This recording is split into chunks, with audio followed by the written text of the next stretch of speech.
Morning YouTube family, જય માતાજી બધાને। કાલ આપણે શોર્ટ વિડીયોમાં કીધું હતું કે અત્યારે ઓનલાઈન સ્કેમ બહુ થાય છે, એની વિશે આપણે વિડીયો બનાવવાનો છે।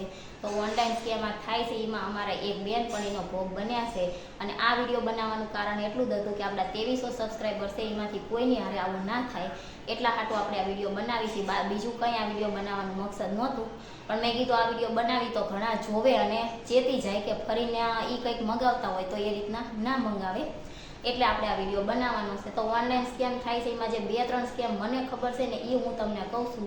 એક તો જો પહેલાં તો ઓટીપી સ્કેમ થાય છે, એમાં તો આપણામાં ઓટીપી આવે અને આ ઓટીપી આપણે દેવી તો એમાંથી આપણા પૈસા બેંક એકાઉન્ટમાંથી તરત જ તે જેટલા હોય એટલા જતા રહેશે।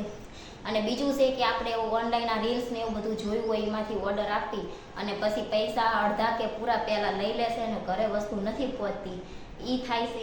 અને ત્રીજું છે એ છે કે આપણે 10 સેકન્ડ અજાણ્યો નંબર કોઈનો આવ્યો હોય એને આપણને એમ થાય કે અજાણ્યો કોઈનો ફોન આવ્યો છે તો એને રોંગ નંબર લાગી ગયો છે, આપણું નામ ને આન તે પૂછે તો ખાલી આપણે 10 સેકન્ડ વાત કરવી છે, તો 10 સેકન્ડ વાત કરવીને ત્યાં સુધી આપણા બેંક એકાઉન્ટમાં જો પૈસા હોય ને તો એ બધા જતા રહેશે।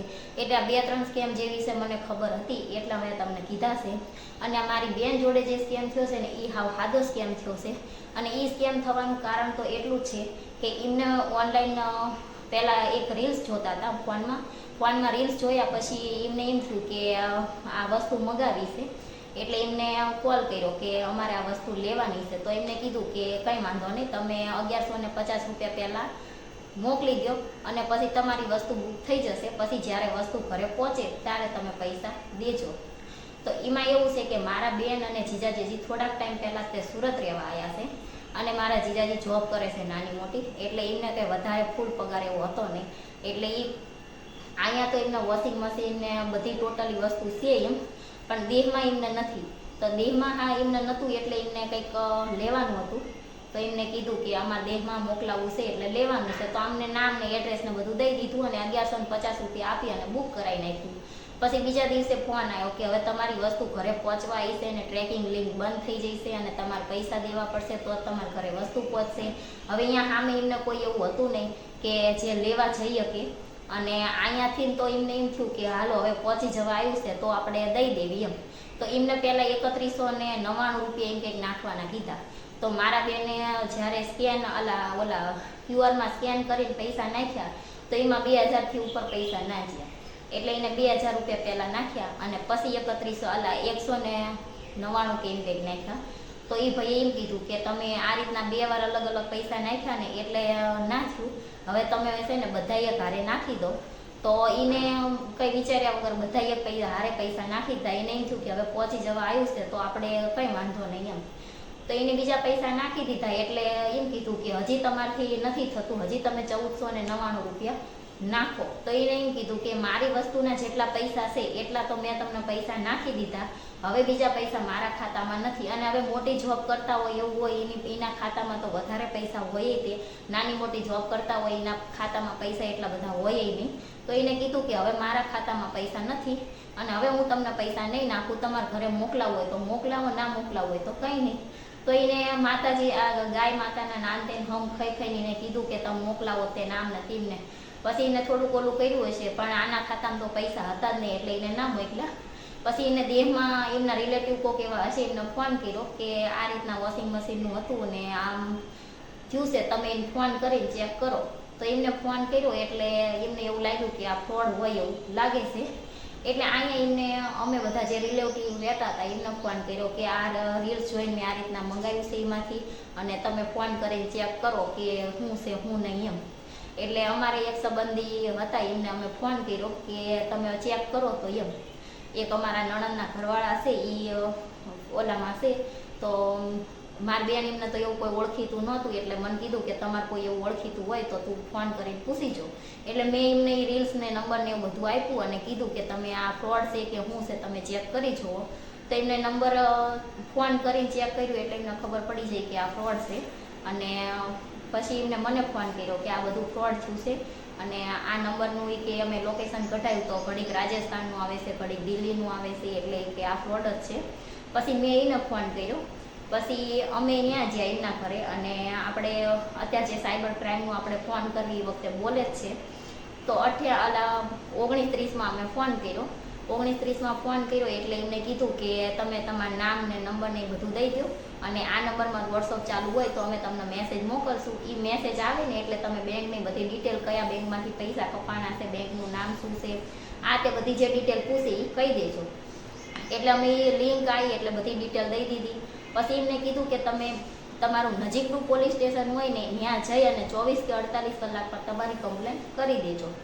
તો અમે ત્યાં કમ્પ્લેન કરવા ગયા તો મારી બેનને એમ ધારો કે સુરતમાં તો ઘણા બધા એરિયા છે. સાયબર ક્રાઇમમાંથી એમને પૂછ્યું કે તમારા નજીકનું પોલીસ સ્ટેશન કયું થાય, તો એ હજી નવા રહેવા આવ્યા છે એટલે એમને એકદમ નજીકનું કયું પોલીસ સ્ટેશન થાય એવી નહોતી ખબર. એટલે એમના એરિયામાં મેન જે આવતું હોય એનું નામ એમને દઈ દીધું. એટલે સાયબર ક્રાઇમમાંથી એમની કમ્પ્લેન ત્યાં મોકલી દીધી હતી.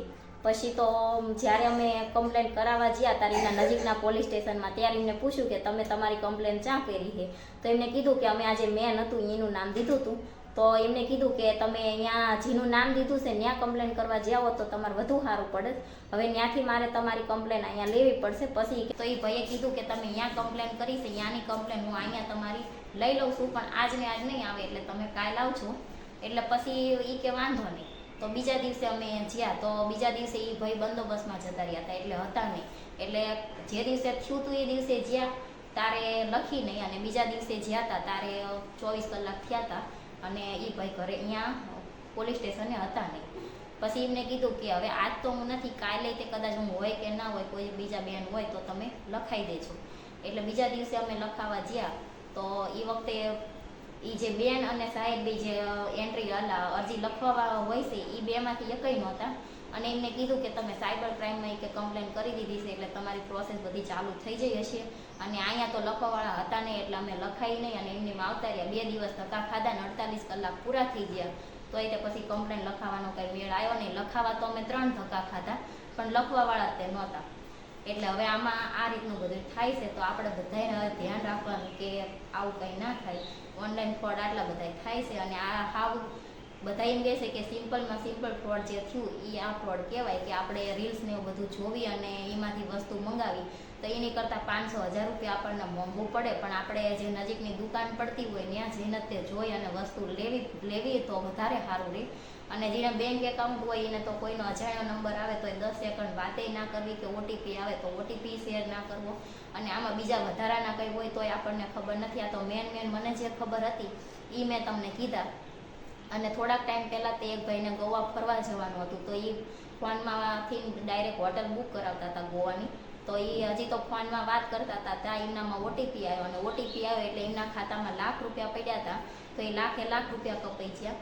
અને બીજા એક ભાઈ છે એમને તો એલઈડી લેવાની હતી તો એમને પહેલાં 4500 રૂપિયા ફોન પે કરી દીધા હતા અને પછી એલઈડી એમના ઘરે ના આવ્યું. એટલે આ હમણાંમાં 2-3 કિસ્સા એવા બન્યા. એટલે મને એમ થયું કે હું આ બધું તમારી યારે શેર કરું તો આપણા 2300 સબસ્ક્રાઈબર છે એમાંથી કોઈ આ રીતની ભૂલ ના કરે.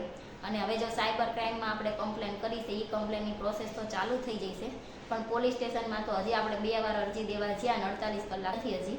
અને હવે આગળ શું થાય છે શું નહીં એ બધું જ્યારે આપણને જેમ ખબર પડશે એમ આપણે તમારી યારે શેર કરશું. અને આ શેર કરવાનું કારણ ખાલી એટલું જ હતું કે તમે બધાએ ચેતીને રહો. બાકી આ વિડીયો બનાવવાનું બીજું કંઈ કારણ નહોતું. અને હમણાં જયદીપ એમના ઓફિસે તે એક ભાઈ બેઠા હતા અને એમનામાં ઓટીપી આવ્યો અને એ ઓટીપી એમને દઈ દીધો તો એમને 2 લાખ રૂપિયા એકાઉન્ટમાં હતા. એ 2 લાખ રૂપિયા જતા રહ્યા. અને એ ભાઈએ બચારાએ ઘરમાં જરૂરિયાત હતી એટલે ક્રેડિટ કાર્ડ ઉપરથી ને 2 લાખ રૂપિયાની લોન લીધી હતી. લોન લઈને હજી ઘરે આવ્યો હતો અને ઓટીપી આવ્યો. ઓટીપીને શેર કર્યો તો એને પૈસા વાપરાય નહીં, પૈસા જતા રહ્યા અને હજી ઊંધી હપ્તા ભરે છે. આવું થયું હતું. અને એ મારી બેન હજી જેને જોડેથી વસ્તુ લીધી હતી એનો નંબર છે તો એમાં હજી ફોન કરવી તો એ ફોને ઉપાડે છે, વાતે કરે છે પણ હજી પૈસા મોકલાવાનું કહે છે કે હજી તમે 1400 રૂપિયા કે 2500 રૂપિયા એમ કે કહે છે એટલા પૈસા તમે મોકલાવો તો એ કે હું તમારું વોશિંગ મશીન પોગાડું. પણ હવે તો ખબર પડી જશે કે એ ફ્રોડ છે એટલે આપણે કંઈ પૈસા મોકલાવાના નથી થતા.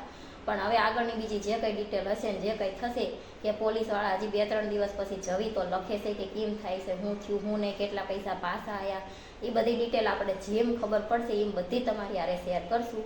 અને પોલીસ કમ્પ્લેન કરાવવા જ્યાં તો અહીંયા એમને પૂછ્યું કે તમારે કેટલાક પૈસાનું એમ કે સ્કેમ થયું છે, આ ફ્રોડ થઈ ગયું છે એમ. તો એમને કીધું કે કદાચ 7,000 જેવા હશે એટલા આપ્યા હતા અને બીજા બાકી હતા. તો એમને કીધું કે તો તમારે બહુ ઓછા પૈસાનું સ્કેમ થયું છે કે અત્યારે તો એ કે 50,000, લાખ, 2 લાખ એટલાનું જ થાય છે પણ એ કે તોય તમારા ભાગ સારા હશે તો તમારે એટલા એથી પૂરું થઈ જાય ને તમને ખબર પડી જાય કે આ સ્કેમ જ છે એમ. નહીંતર એ કે અત્યારે કોઈનું એટલાનું તો થતું જ નથી, વધારે જ થઈ જાય છે. અને આપણે આ ફ્લિપકાર્ટ છે, એમેઝોન છે, મીશો છે, આ બધી એપમાં હજી કોઈ દિવસ આપણે એવું નથી સાંભળ્યું કે પૈસા લઈ લીધા હોય, વસ્તુ ના પડી હોય કે કેશ ઓન ડિલિવરી હોય તો એમને પૈસા માંગ્યા હોય. એટલે એ એપ ઉપર આપણે વિશ્વાસ કરીએ છીએ. પણ આપણે આ યુટ્યુબમાં છે કે ઇન્સ્ટાગ્રામમાં છે કે મોજમાં છે, કોઈ પણમાં રીલ્સ જોઈ અને આપણે વિશ્વાસ ના કરી લેવો જોઈએ. એવું લાગે ને તો એ આ ગામ કે શહેર આપણે નજીક પડતું હોય ને તો ત્યાં જઈ આવવું કે હાલો નજીક પડે છે તો ત્યાં જઈને પહેલાં જોઈ લેવી.